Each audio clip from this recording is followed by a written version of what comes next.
درود بینندگان عزیز، سوالات تاجیکستان و جهان را از استودیوی مرکزی رادیو آزادی پیشنهاد شما میکنیم. من شعله گلخوجه هستم و نخست توجه نمایید به سرخط موضوع برنامه امروز 16 میلیون. تابوت دانشجوی توجیک از زوفای روسیه به تاجیکستان رسید. جسد خوجی مراد قلندرف را در نویه رودکی به خاک سپاریدند.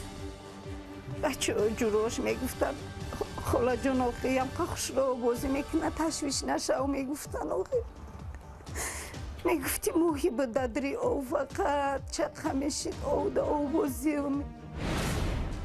ساکنان روشون باز در نزد بینای حکومت جمع شدند. ازدحام قطعی تعقیب یادگار غلام میدر و همسفرانش را طلب دارد. و فرمان نوی پرزیدنت روسیه مهلت رجیستراسیا تا 15 سپتامبر دراز کرده شد، اما پول پاتنت باید پرداخت گردد. امروز جسد دانشجوی توجیک را که در روفه روسیه غرق شده بود در زادگاهش نویه رودکی به خاک سپاریدند. حاجی مراد قلندرف هفته پیش برای نجات 2 کودک روس خود را به آب انداخته بود. آنها را به ساحل برآورد ولی خودش قربان گردید. تابوت جوان توجیک با مساعدت حکومت باشقردستان در همکاری با کنسولگری گنرالی تاجیکستان به وطن فرستاده شد. همکاران ما در مراسم جنازه حاجی مراد شرکت داشتند.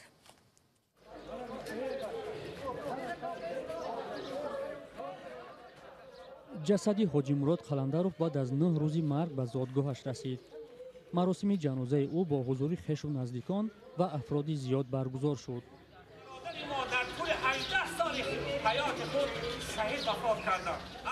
پیوندان از مرگ حاجی مراد 19 ساله جگرخونند ولی با قهرمانی پسرشان خود را تسکین می‌دهند. بچه نصیبش یکم همین فکر میکنه نصیب تقدیرش همون همین بوده. هر اگر اون جوان مرد که باشه اگر با فکر من همین کار باید میکرد ایرو جوان مردی در همین جای هم همین خیلی بود. همین چی کاری میشد میتوید یکم بود. یعنی تمام کلون و معده همین خورد و کلون میره اثبات کردن میتونه. سعید اکبر قلندرف 4 فرزند داشت و حاجی مراد در خانه فرزند سوم بود. اکبر چیق او ده چق جنگ میکردم شتیق او میری بچه جوروش میگفتن خاله جان آخی هم خوش را بازی میکنه تشویش نشه و میگفتن آخی میگفتی موهی به دادری او فقط چه خمیشید او دا او بازی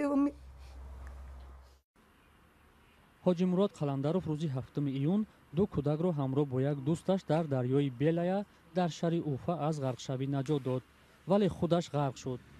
مقامات روسیه و تاجیکستان عمل جوانی تاجیک را قهرمانی تفسیر کردند. به طور استثنایی طریق ماشین مخصوص جسد او را برای خاکسپاری به وطن آوردند.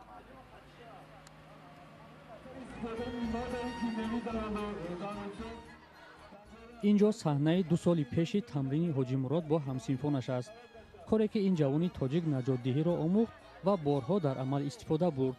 دوست این جوان حادثه سال گذشته را به خاطر می‌آورد که حاجی مراد از دریای کافرنیهان کودکان را نجات داده است. کودکان آبازی داشتند و از آبازی کردن نتوانستند و در آب غرق شدند و حاجی مراد توانست که رفته همان کودک را نیز نجات دهد. حاجی مراد قلندرف مکتب 48 شهر گنجابادی نویه رودکی را ختم کرده بود. ماه августи سال گذشته برای تحصیل به باشقردستان روسیه رفت. آموزگاران از وی جوانی شجاع و دلسوز یاد می‌کنند. Вы знаете, я его поступку не удивлюсь. Он всегда был такой, везде был первый. میدانید من از کار او در تعجب نیستم. وی همیشه کوشش میکرد که به همه کمک کند. برای همین حیران نمیشوم. وی همچون انسان رفتار کرد. انسان با حرف کلان. هر سال به روسیه از تاجیکستان نه کمتر از 4000 دانشجو برای تحصیل می روند و حاجی مراد قلندرف هم یکی از آنها بود که در یک کارنمایی جانش را از دست داد. مقامات جمهوری باشقردستان و مردم تاجیک و خانواده حاجی مراد قلندرف اظهار تسلیت کردند. حاجی مراد قلندرف را در آرامگاه دهه مولوی ناحیه رودکی به خاک سپردند.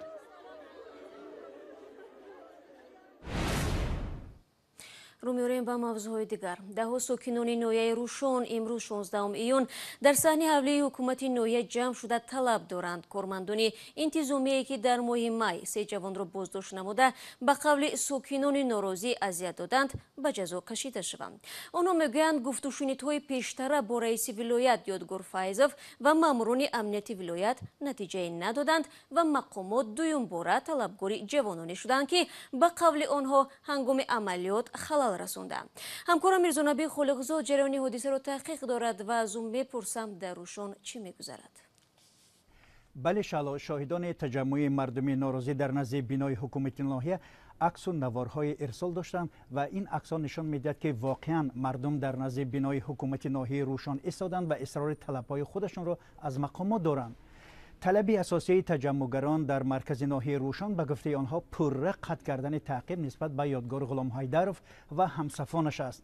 قبلا یک منبع نزدیک به مقامات انتظامی تاجیکستان به رادیو آزادی گفته بود که یادگار غلام حیدروف عضو اتحادیه پیشین مخالفین تاجیک و نگذاشته است که 3 گمانبر در ناحیه روشن بازداشت شوند. یک نماینده حکومت ناحیه روشن روز 16 میون در صحبت به رادیو آزادی گفت مردم ناراضی در نزد حولی حکومت جمع آمدند و رئیس ناحیه با آنها صحبت دارد. وی گفت تقریبا 70 نفر مردم ناراضی جمع آمدند که با رئیس ناحیه سوال و جواب دارند.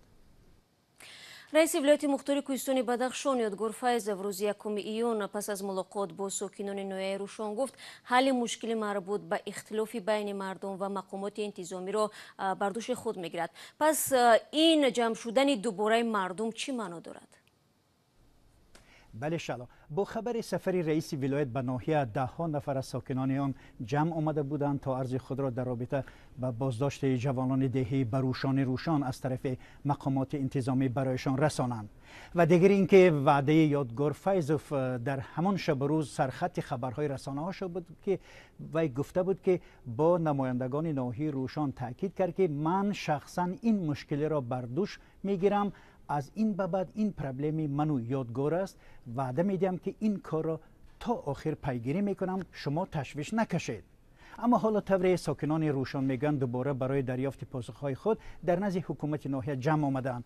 خب آیا میرزانبی ملاقات با ساکنان انجام یافت و نتیجه هایش معلومند یا نه؟ و همین حالا یکی از ساکنان این ناحیه روشن به ما زنگ زد و گفت که رئیس ناحیه فرخ دادی خدایف به سؤال جمع آمدگان پاسخ داد و گفت که این کار را نمیتواند انجام دهد زیرا در صلاحیت اون نیست و تنها رئیس ولایت میتواند که با مقامات دوشنبه این مسئله را بررسی کند و بعدا ما به شما خواهیم گفت. اما با وجود این پاسخ رئیس ناحیه مردم از جایشون تکان نخوردند و منتظر پاسخ نهایی از طرف مقامات هستند. میرزانبی خالقزاد صحبت میکرد.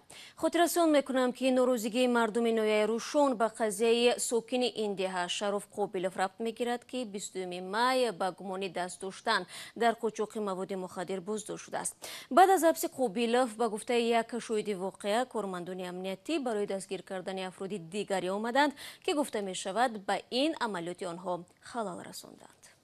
سلام، اگر خط و خبر میخواهید ما داریم. نوید بامدادی، سرخط خبرها، اخبار تاجیکستان و جهان، گزارش ها و تحلیل ها. چی میگذرد و چرا؟ دانستن فهمیدن است. ضمیمه یا اپ ما را بگیرید. بله خبرهای ما را پیگیری کنید و من برنامه را ادامه میدیم. روسیه مهلت ثبت محل اقامت رجیستراسیون را برای مهاجران تا 15 سپتامبر دراز کرد.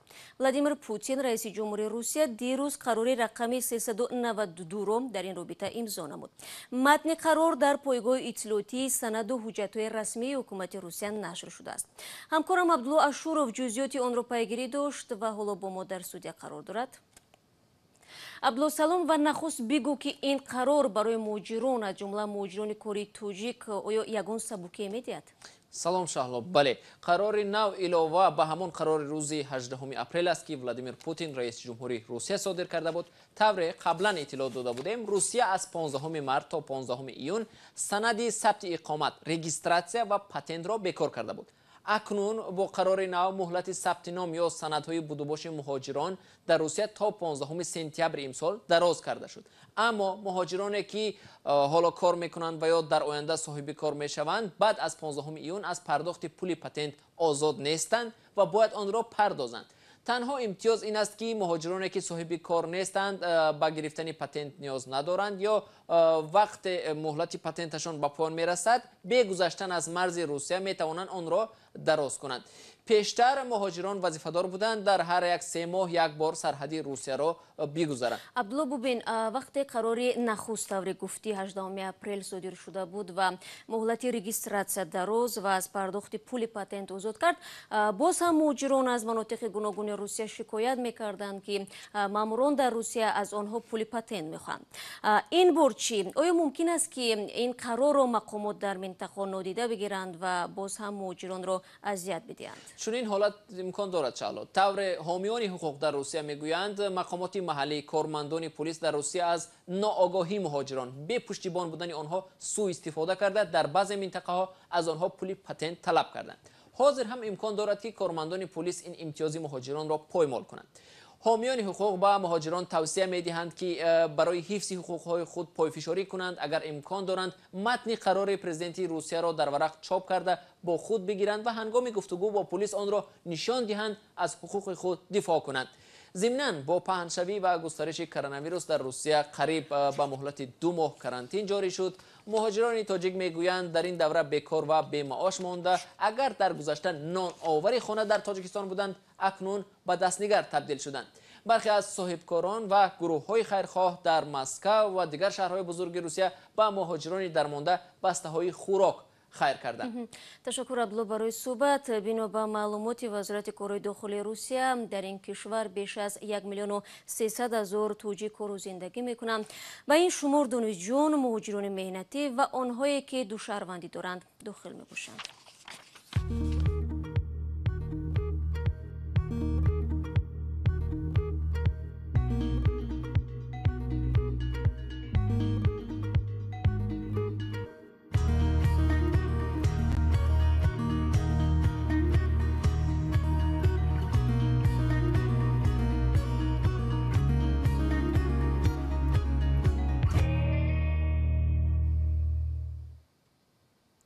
اکنون میرویم به جنوب تاجیکستان که در آنجا به پرورش گاوهای آلمانی پرداختند. زیرا به قول چاروداران گاوهای تهجویی شیر و گوشت کمتر میدهند. محمود جان رحمتزاده میگوید الکی سرشمار گاوهای آلمانی زیاد شده و از صدها لیتر شیر آنها محصولات آماده میکنند. این گاوها یک سال پیش وارد جماعت شگناوی ناحیه خوالنگ شدند. صاحبان این گاوها میگویند که امید نداشتند که گاوهای از اروپا به کوهستان وارد شده مطابقت میکنند، اما این گمانشان برعکس برآمده و 40 سر گاو را به 60 سر رسانیده اند. محیدین قاسموف کارمند جمعیت دارای مسئولیتش محدود رنگدره میگوید آنها در اول چاروا را برای مطابقت وارد دهات کوهستانی شگناو کردند. بعد مطابق شدن گاوهای اروپایی به محیط کوهستان آنها کامپلکس تشکیل کرده سرشمار گاوها را بیشتر کرده اند. بود هوای ما مطابق است. اویدی کارکرد شیر یک کارخانه خوردی محصولات شیری از فدراسیون روسیه دسترس کردیم که این زمان در حضور همان هستیم. کارمندان جمعیت دارای مسئولیتش محدود رنگدره بعد تأسیس کامپلکس و تولید گوساله از گاوهای آلمانی تجهیزات‌های شیری آورده با کارکرد محصولات شیری در منطقه کوهستان شروع کردند. ساکنان جماعت شگناو بیشتر در کارخانه‌های کارکرد طلا مشغول کارند و درآمد اصلیشان هم از همین حساب است. صاحبان کارخانه جمعیت دارای مسئولیتش محدود رنگدره میگویند میخواهند توجه ساکنان را به دیگر سمت صاحبکاری نیز جلب کنند. کمپلکس چارواداری در جماعت شگناوی خوالنگ در حال تأسیس یافت که در این ناحیه زمان شوروی یک فرمای بزرگ چارواپروری وجود داشت و ناحیه‌های منطقه را به محصولات شیری تامین میکرد. اما بعد پشتخوری شوروی این فرما کساد شده، حالا به جز ستون‌های فرما نشانی از آن نمانده است. مقامات ناحیه خوالنگ هم میگویند که برای دوباره احیا کردن آن مبلغ ضرور است.